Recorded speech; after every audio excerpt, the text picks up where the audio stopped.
नमस्कार दोस्तों, मैं मनोज शुक्ला स्वागत करता हूँ आप सभी का डिस्कशन विद मनोज के इस प्यारे चैनल पे, जहाँ पर हम डिस्कस करते हैं वैकेंसीज़ को बहुत सारी डिटेल में। और अभी मैं जिस वैकेंसी के ऊपर आपको यहाँ पर बताने वाला हूँ, उससे पहले मैं ज़रा पेन टैप को सही कर लूँ क्योंकि ये चल नहीं रहा है और अब शायद ये चल रहा है। ठीक है, ये रहा। देखिए, सबसे पहले तो आप ये देख लीजिए कि कहाँ की वैकेंसी है। श्री चित्र Tirunal institute for medical science and technology, Trivandrum में है, केरल में, है ना। तो आपकी पोस्टिंग भी वहीं पर होगी, स्वाभाविक सी बात है। 15 मार्च को ये नोटिफिकेशन आया हुआ था। ठीक है, चलते फिरते मुझे मिल गया अभी ये। ऑनलाइन एप्लीकेशन है पूरी तरीके से। एक चीज़ मैं आपको पहले इसमें समझा देता हूँ। देखिए, पहले ही ना, आप पहले ध्यान रख लो, इसमें पेमेंट पहले करनी है ना। फर्स्ट स्टेप क्या है? Payment, do payment first. और सेकंड स्टेप में आपको इसमें भरना है ऑनलाइन एप्लीकेशन फॉर्म। ठीक, बिल्कुल बच्चों ने समझा दिया मैंने आपको। सबसे पहले आपको पेमेंट करनी है, तो इनकी एक लिंक है जो कि एसबीआई से मालूम है ना। उसमें SBI collect number, reference number, बहुत सारी चीज़ें आती हैं। उसको उठा करके ऑनलाइन एप्लीकेशन में पहले भरना पड़ेगा। तो उससे पहले आपको क्या मेंशन करना पड़ेगा? पेमेंट आपको करनी पड़ेगी, ये आपको ध्यान रखना है। ठीक है, अब देखिए, फॉर्म ओपन हो गया था 15 मार्च को, जैसे कि मैंने बताया आपको। 15 अप्रैल इसकी लास्ट डेट है। ठीक है, तो जल्दी से जल्दी भरना। देखिए, कई जो पोस्ट है उनमें तो इन्होंने ऐसा किया है कि भाई एक्सपीरियंस है, लेकिन कुछ में नहीं है। जैसे कि जूनियर इंजीनियर एक ऐसी पोस्ट है, और एक और आएगी क्लर्क वाली, है ना, उसमें भी नहीं। जूनियर इंजीनियर की जो पोस्ट है उसमें सिर्फ बीटेक सिविल वाले भर सकते हैं, पहली बात तो।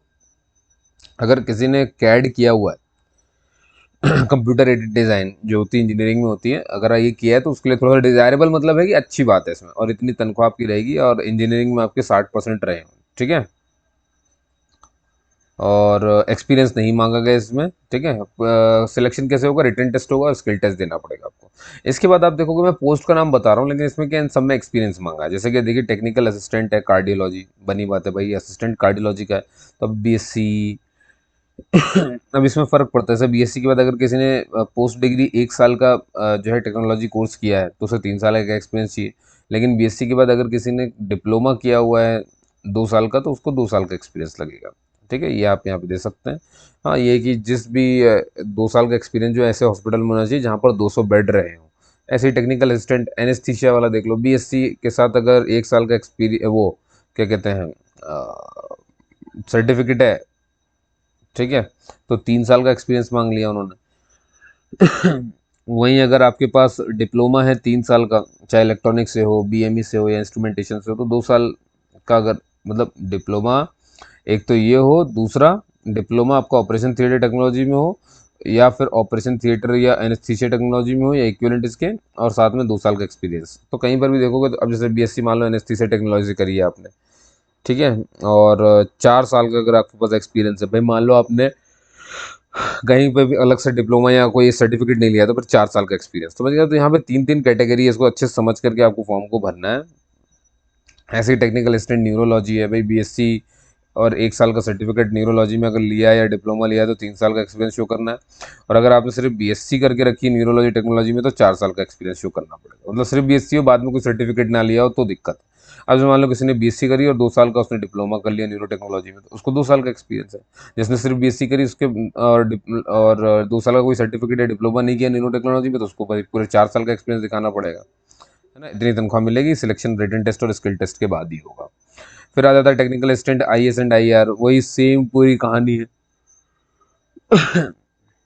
इसमें तो भैया 3 साल का एक्सपीरियंस मांग लिया साथ में, बाकी आप पढ़ लेना उसको, है ना। बीएससी वही 3 साल का, देखो जरा रेडियोग्राफी में है तो ही भर सकते हो, 2 साल का आपका एक्सपीरियंस लग जाएगा वहाँ पर। ठीक है ना। और भी बहुत सारे तरीके इन्हें दिए हुए हैं। मेडिकल रिकॉर्ड का असिस्टेंट की भी सिलेक्शन हुई है। 2 वैकेंसी हैं यहाँ पर टोटल दिखाई जा रही है जो हमारे पास, है ना। बीएससी बायोलॉजिकल साइंस और विद डीएमआरसी बीएमआरसी, है ना। 1 साल का डिप्लोमा लिया है तो 3 साल का एक्सपीरियंस दिखाना पड़ेगा। और 1 साल का अगर डिप्लोमा है तो 2 साल का एक्सपीरियंस दिखाना पड़ेगा। ठीक है, बस ठीक है, इतनी सी बात है। अब आगे चलते हैं। 4 साल का एक्सपीरियंस आपको मल्टी स्पेशलिटी हॉस्पिटल में होना चाहिए। अगर आपने कोई भी सर्टिफिकेट नहीं लोगे तो एक्सपीरियंस बढ़ जाता है, ये कहना चाह रहे हैं। ठीक है, बाकी आप स्क्रीनशॉट लेकर के अच्छे से समझ सकते हैं। लाइब्रेरी कम डॉक्यूमेंटेशन असिस्टेंट की जब बात करें, तो इसमें देखो इनने बोला है 60% होना चाहिए डिग्री में, और 3 साल का एक्सपीरियंस मांग लिया है। ठीक है। जूनियर टेक्निकल असिस्टेंट सिविल वाला जो है, यहाँ देखो 60% होना चाहिए, 3 साल आपने डिप्लोमा करी हो इंजीनियरिंग में और 2 साल का एक्सपीरियंस हो तो चल जाएगा काम। इलेक्ट्रिकल वाले में सेम है, 60% आपका वही डिप्लोमा होना चाहिए इलेक्ट्रिकल इंजीनियरिंग से 60% के साथ, 3 साल का और 2 साल का एक्सपीरियंस आपका हुआ। भैया आगे नहीं, एक अपर डिवीजन क्लर्क जो है यूडीसी, इसमें 12 वैकेंसी है, नो एक्सपीरियंस रिक्वायर्ड लिखा हुआ है। ठीक है, तो बड़े आराम से आप इसे भर सकते हो, 50% का डिग्री होनी चाहिए, बस इतना सा काम है। बाकी टेक्निकल इलेक्ट्रिकल फिर से वही 2 साल का एक्सपीरियंस मांग लिया उसने, लेकिन यहाँ पर आईटीआई मांगा है ना, ध्यान रखना, डिप्लोमा और वो नहीं मांगा है। क्लियर है कहानी। और जो बावर्ची यानी कुक की भर्ती है, उसमें भी देखो 2 साल का एक्सपीरियंस मांग लिया। एज अ कुक आप कहीं रहे हो, 10वीं आपने पास करके रखे हो, बस इतनी कहानी है, और कुकिंग में आपने सर्टिफिकेट लिया हो। ठीक है। और ऐसे हॉस्पिटल में ऐसे कई जगह काम कर चुके हो जहाँ पे 100 बेड है मिनिमम। ठीक है, तो ये तो हो गई भैया वैकेंसी के बारे में पूरी जानकारी। और ये रहा, देखो मैंने आपसे बताया था एप्लीकेशन प्रोसीजर ये है कि आपको सबसे पहले आफ्टर फी पेमेंट, देखो फी में पेमेंट पहले होगा, उसके बाद ऑनलाइन एप्लीकेशन।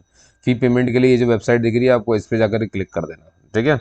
और फिर ये जो नीचे दिख रही है, इसमें आपको ऑनलाइन एप्लीकेशन बनना है, तो पहले ये वाली लिंक इस्तेमाल करो, फिर ये वाली लिंक इस्तेमाल करो। अब फोटो वगैरह सब रेडी रख लो अपनी, है ना, जो भी जैसी लगती है। अब एज देख लो आप, यहाँ पर एज देखिए, सीरियल नंबर 1 से लेकर के सीरियल नंबर 7 तक की जितनी पोस्ट है उनके लिए 35 साल की उम्र है मैक्सिमम। लेकिन ये किसके लिए होती है? ये होती है जनरल के लिए, इकोनॉमिक वीकर सेक्शन के लिए, इन दोनों के लिए होती है। ठीक है ना, जो यहाँ पे मैक्सिमम एज लिखी रहती है। बाकी आपको ये पता है SC ST को मिलती है 5 साल की छूट, और 3 साल की मिलती है इनको, और वहीं हमारे पर्सन विद बेंचमार्क डिसेबिलिटी को मिलती है 10 साल की छूट। तो फर्क पड़ता है 10 साल, आप इसी मैक्सिमम एज में जोड़ो तो जनरल वालों की बस उतना मिल जाएगा आपको। और 30 साल की मैक्सिमम एज किसके लिए है? जो सीरियल नंबर 8 से लेकर के 12 तक की पोस्ट उनके लिए है, इतना है। ठीक है। फोटोग्राफ आपकी वाइट बैकग्राउंड के साथ रहेगी और 50 KB से ऊपर नहीं होनी चाहिए। 500 रुपये की फीस है जो आपको भरनी है, किस किस को? जनरल को, OBC को, EWS को। भाई SC ST को कोई फीस नहीं भरनी, फिजिकल हैंडीकैप को कोई फीस नहीं भरनी, कोई महिला कैंडिडेट को नहीं फीस भरनी है, सबको फ्री किया गया है ना। सारी जो कॉल लेटर वगैरह वो सब इसी वेबसाइट पर आपको जानकारी मिलेगी। कोई भी हार्ड कॉपी आपको इनको नहीं भेजनी, इसको भी आपको ध्यान रखना है। एक्सपीरियंस जहाँ पर भी लिखा है उसका मतलब ये है कि आपका एक्सपीरियंस, देखिए इंटर्नशिप या अप्रेंटिसशिप, है ना, या कहीं पर ट्रेनिंग अगर आपने की है तो उसको एक्सपीरियंस के तौर पे नहीं गिना जाता, पहली बात। दूसरी चीज़ कि अगर आपने कहीं पे काम किया है अपने ग्रेजुएशन के दौरान तो उसको भी नहीं गिना जाएगा। एक्सपीरियंस का मतलब वही, जो अब आपकी पढ़ाई कंप्लीट हो गई हो और उसके बाद आपने कहीं काम किया है तो उसी को एक्सपीरियंस काउंट किया जाता है। तो थोड़ा सा आप संभल के रहना। ये सारी मैंने बातें आपको बता दी है ना। वो भरना कैसे, ये तो आपको खुद वहाँ पे दिख जाएगा जब आप उसे भरने जाओगे, है ना। बस ये कि जब आपको वहाँ बुलाया जाए, देखो रिटर्न टेस्ट होगा और आपका स्किल टेस्ट होगा, उनको लगा तो होगा, ये ध्यान रखना है। और फिर अपना जो है आपको पूरे डॉक्यूमेंट लेकर के जाने हैं। देखिए ओरिजिनल भी लेके जाने पड़ते हैं इंटरव्यू के टाइम पे, और उसकी सेट कॉपी भी लेके जानी पड़ती है वहाँ पर, है ना। तो वीडियो यहीं पर समाप्त होती है। वीडियो जैसी भी लगी हो सब्सक्राइब जरूर कर लेना, क्योंकि ऐसे बहुत सारे जॉब्स जो आपको पता नहीं चलते हैं इस वीडियो पर मैं डिस्कस करता रहता हूँ उनको। ठीक है। दिन भर वेबसाइट्स में चेक करता रहता हूँ, कहीं ना कहीं कुछ मिल जाए मुझे तो मैं ढूंढ करके आपको उसे बताता हूँ पूरी डिटेल में। ठीक है। तो इसीलिए मुझसे जुड़े रहें, है ना। आप इंस्टाग्राम पे मुझसे जुड़ सकते हैं, वहाँ पे भी इन्फॉर्मेशन देता हूँ। सेम चैनल का नाम है, पेज का नाम है डिस्कशन विद मनोज ही, मेरा अकाउंट भी है, तो आपको मिल जाएगा। ठीक है।